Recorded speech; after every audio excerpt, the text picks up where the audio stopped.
The Bengals owners and the Rooneys are near the bottom of the league in net worth.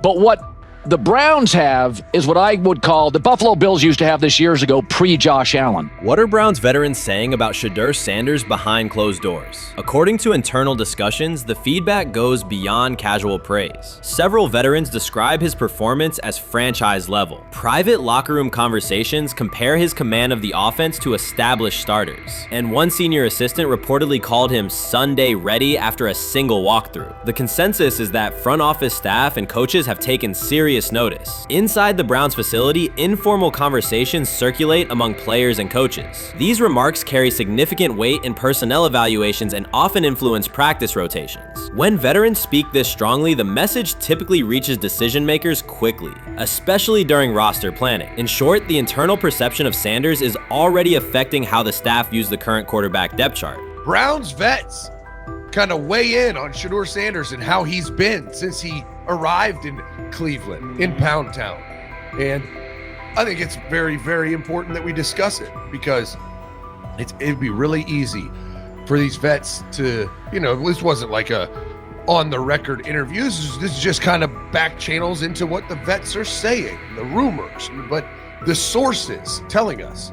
And we have a couple quotes, but Shedeur Sanders, Cleveland Browns, it seems like it's going well. And it's almost like you don't want to talk about it. At the center of the growing internal buzz is Shedeur Sanders, the rookie who entered Berea with late-round expectations but is being discussed privately as a potential long-term starter. This is not a routine camp tale about an extra arm taking practice snaps. Sanders has seasoned teammates, players with playoff mileage, quietly reassessing his ceiling. Observers who overlook these conversations risk missing one of Cleveland's most deliberate personnel moves in years. Sanders is not on the roster because of his surname. The Browns reviewed their quarterback depth, weighed costs, and chose a controlled, development-oriented option they believe can stabilize the position. His presence is already changing practice dynamics. Veterans notice his pocket awareness, adjust routes to his timing, and acknowledge that he processes coverage at an advanced level for a first-year player. Leadership patterns in the huddle feel different. Sanders delivers with precision and composure that challenge defenders to reevaluate their calls. The strategic upside is clear. A 4-year rookie contract offers cap flexibility while other franchises cycle through expensive stopgaps. Coaches and front office staff view Sanders as a calculated investment, not a publicity experiment. Outside chatter still focuses on Joe Flacco's age or Kenny Pickett's development. Inside the facility, however, veterans pause film sessions to dissect Sanders' ball placement and progression speed. Position coaches highlight clips where he works through reads decisively and delivers on time, traits rarely attributed to rookies. Sanders' confidence is measured rather than theatrical. He moves as though the NFL tempo is familiar, and that calm spreads across the roster. Experienced defenders are rechecking the depth chart and asking if the quarterback competition is tighter than publicly acknowledged. Great kid, and whether it's a following that he's earned, I mean, that's something that he's done a great job of interacting with fans, and but he is a great kid. You guys will get to know him more. He's working like crazy, just like all the guys. He's another young man. These rookies, my office is downstairs. As they got to walk by my office as they come in. They come in early. And Shedeur, just like all those guys, he's in there early. He's getting his work done. He has not yet secured the starting job. Evaluations so far come only from brief practice periods, no comeback drives, no national headlines, just steady execution in shorts and helmets. In a league that celebrates splashy debuts, Shedeur Sanders is earning trust rep by rep. Veterans typically withhold judgment until late in camp, yet several are already studying his footwork and timing, which suggests genuine respect. Inside the building, coaches sense that the Browns may have finally found a stabilizing presence at quarterback. Cleveland's recent history underscores why this matters. The team has started 9 quarterbacks over the past 2 seasons, an indicator of instability rather than depth. Sanders arrives with composure, arm strength, and a well-known surname, so any sign of readiness is magnified. Financial context also plays a role. The Browns are allocating a significant portion of the salary cap to Deshaun Watson, whose performance has not matched that investment. To manage costs, the front office signed 4 additional quarterbacks on low-impact contracts. Together, they account for far less than Watson's annual cap figure. If Sanders continues on his current trajectory, that structure could give Cleveland both competitive clarity and much-needed financial flexibility. He's the only person who's come out and say, hey, man, this dude look kind of good, man. Let me tell you what I heard. A lot of people reaching out to players in the locker room and stuff. To me, I think this is it's a red herring. Like, that I'm supposed to suspend myself to disbelief that he was going to look bad. I've never expected him to look bad to start with. The 5th round quarterback stuff, that's involving perceptions, pre-draft analysis, and other teams. Cleveland's veterans have endured every kind of quarterback turmoil, poor reads, major injuries, shaken confidence, and sideline disputes. When a young quarterback like Shedeur Sanders steps in and appears composed rather than overwhelmed, people notice. The attention comes not just from coaches and reporters, but from the linemen and defensive leaders who have watched previous backups struggle. They are not exchanging doubts, they are sharing nods of approval. Sanders demonstrates instinctive pocket awareness, reliable accuracy, and steady poise, qualities that quickly circulate through team conversations. After years of instability under center, the Browns need someone who can remain calm and effective deep into the season. Although expectations have fallen over time, genuine interest is growing. Praise is coming from teammates who rarely commend anyone unless his performance demands it. How you feeling? I'm getting there. You see what I got on, right? That's why I was asking how you help for it. Yeah, I'm getting there. See? Brian, what they had to do? I had blood clots, Okay. and they amputated, you know. But I work with it. Man. Yeah, I'm amputated. So I get that worked on a couple times a day. Keep the blood circulating, blood flowing, but it's a new normal. And the best thing about here, we have a whole medical team on the 2nd floor. Right. We have a whole medical floor, which is great. Deion Sanders is shaken, this time not by a hit on the field. In a sudden turn, Ryan Clark has uncovered a serious plot affecting Shedeur Sanders' NFL draft status, and the disclosure is reverberating across the sports community. What once looked like a simple scheduling delay may actually be a calculated effort to undermine Deion's son. The facts suggest intentional sabotage, a breach of trust, and repercussions that could be far-reaching. This is no routine football headline. It is personal, and Coach Prime did not see it coming. The sports world loves to celebrate underdogs, yet it often takes even greater pleasure in tearing down rising stars. Deion Sanders is witnessing that cycle now, not from the sidelines as Coach Prime, but as a father. The lights in Boulder remain bright, the cameras keep rolling, and Sanders still wears his gold watches, sunglasses, and natural swagger. Still, behind that familiar smile is a man carrying deep pain as criticism aimed at his son mounts daily. How much of that is opening press conference saying, okay, we are family, saying that he was sent to do certain things? Do you feel like people got attached to that, or it just was the fact that prime time is at Jackson State? It's prime time. If my son plays cornerback, I want him to be around, in my opinion, the best cornerback ever to touch the field. That's right. If my son played DN, I'd have to talk to you and tell me who's coaching the DNs. That's but right. I was sending my son to That play greatness. for prime. His pain does not come from critics or losses, but from watching his son, Shedeur Sanders, get pulled into a system where politics outweigh performance. By every metric, arm strength, accuracy, field vision, Shedeur belonged in the top 3 of any NFL mock draft. Defensive coordinators who tried to unsettle him know he never flinches. He owns the unteachable leadership trait that turns strong prospects into franchise cornerstones. Then the narrative shifted. Draft boards that once placed him 2nd or 3rd slid him to 5th, then 12th, and eventually out of the 1st round on some lists. Analysts grew cautious, executives became vague. The statistics stayed strong, and the game film still proved his ability, yet the buzz evaporated. The abrupt silence felt deliberate and wrong. Former NFL safety and respected analyst Ryan Clark then delivered an unfiltered disclosure, not on a scheduled TV segment, but in an unscripted comment. He stated plainly that influential figures inside the league were not overlooking Shedeur Sanders. They were actively holding him back. The motive, Clark said, was political, and the real target was Deion Sanders, Hall of Famer, architect of Jackson State's resurgence, and the coach who turned a 1-11 Colorado program into a national headline. Deion's refusal to conform, wearing sunglasses indoors, dancing with players, speaking candidly, challenged an establishment that favors predictable images and rehearsed statements. According to Clark, that resistance to tradition was not forgotten. When Shedeur displayed the same mix of talent and confidence, concern spread through front offices and media circles. Questions about leadership style and attitude surfaced. Coded language for discomfort with a quarterback who mirrors his outspoken father. Clark's point was clear. The issue is not Shedeur's performance. If he had posted identical numbers at Ohio State or Alabama, endorsements and media specials would follow. Instead, interest cooled because the Sanders family embodies a self-made identity the league cannot easily manage. Their visible pride and independent brand challenge a system that prizes control. And that threat, not football ability, is what Clark believes is suppressing Shedeur's draft stock.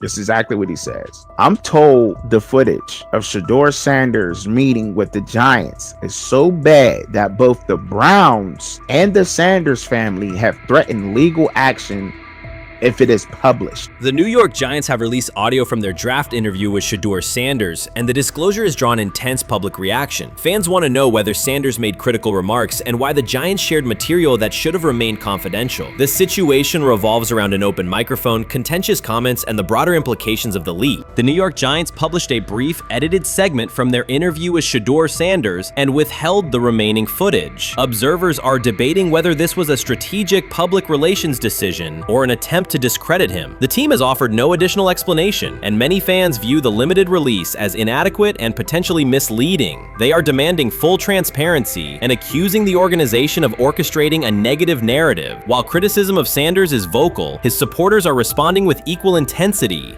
There was another team that he sat down with. What do you mean it didn't go well after that? So, he was pissed that they did that to him. They did that to him. He counter confronted the them. same thing they do to every other quarterback prospect. They did that to him. They slide in a mistake to see if you catch it. Right. And so because you're the quarterback. But he didn't take it as a correction. He took it as like he got pissed off. Yeah, and it's like so here's another one. So another one was, he throws a bad interception, and it was a deep throw early in the game, and he comes back and they go in the meeting, they show the interception. The Giants have released only a brief excerpt of the interview and are refusing to share the rest. Their decision has drawn criticism across TikTok, X, and Facebook, where many see it as a poorly handled public relations move. Fans are calling for the full recording to be published so the situation can be judged in its entirety. The GM is on film that the son, they asked the son last draft, yo, who you think I should pick? His son yo, you need to get the Jaden Daniels, B. This is what his son, it's on tape. You should go Jaden Daniels. He laughing at his son. And all right, cool, get Jaden Daniels. I don't even know how that tape got out. I wouldn't have let the get out. Shedeur Sanders appears unfazed by the situation. Although the Giants suggested he was more hype than substance, their handling of the interview has instead elevated his visibility. Analysts across major sports outlets are now discussing him more than before, keeping his name prominent in the news cycle. New York Giants, where these tapes at? You hear me? Because if Shedeur Sanders was so unprofessional, y'all would have leaked the tapes for the whole world could see, right? Cause understand, it's a lot of he say, she say. But one thing I do know, as a young black man growing up in this world, being straightforward and not sugarcoat anything. The Giants' PR team appears to reject Sanders' family connection outright, a decision many view as unprofessional and lacking nuance. Internal discussions seem to have dismissed quarterbacks with prominent relatives as poor fits for the organization, revealing limited awareness of public perception. The response was swift. A single edited clip ignited widespread debate on social media, with fans asking why essential segments were held back and what the team might be hiding. Critics argue that if the full interview contains nothing damaging, the club should release it in its entirety. Online discussion intensified immediately and continues to gain momentum. What they do during the film and the combine and the meetings is teams will install mistakes intentionally planted in the install, and they want you to catch them. Shedeur didn't, and when a coach called him out, once again, it didn't sit well. It's like, bro, there's not many teams needing quarterbacks, especially since Pittsburgh appears to have a deal with Aaron Rodgers and Tennessee's getting Kale Moore. The Giants' decision to withhold the full interview has produced an unintended result. Instead of diminishing interest in Shedeur Sanders, it has intensified it. media outlets and analysts are now examining every on-field rep, press comment, and public appearance as evidence of how he conducts himself under scrutiny. Each throw, adjustment, and answer is tracked and evaluated against league standards, reinforcing the view that he remains composed and professional. Many fans contend that the organization has misrepresented Sanders and suggest the issue may stem from the Giants' view of his father, Deion Sanders. They see the partial release as an attempt to raise doubts about his character by association. That perception has only made his profile more compelling. The discussion has shifted from whether he deserves a high draft position to how effectively he withstands sustained pressure. Sanders is now regarded not just as a talented prospect, but as a symbol of resilience, central to debates about transparency and organizational strategy. Even if the Giants eventually provide more context, the visibility they have created for him is unlikely to fade. The most fun yet the most difficult thing I cover and we cover all year long is not games. It's the NFL draft.